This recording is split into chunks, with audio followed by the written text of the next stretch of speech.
Alright guys, welcome back to the channel. In today's video we're going to be doing a snowy cold start on the 2005 Mustang GT 4.6 liter.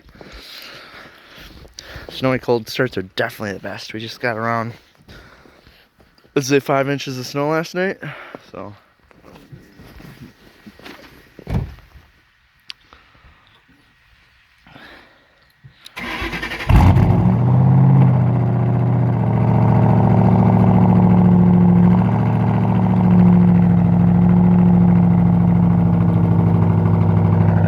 fire right up.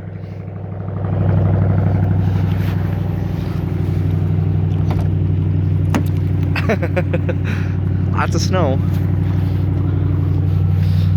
Ugh. Like and subscribe, you guys. Stay tuned for more.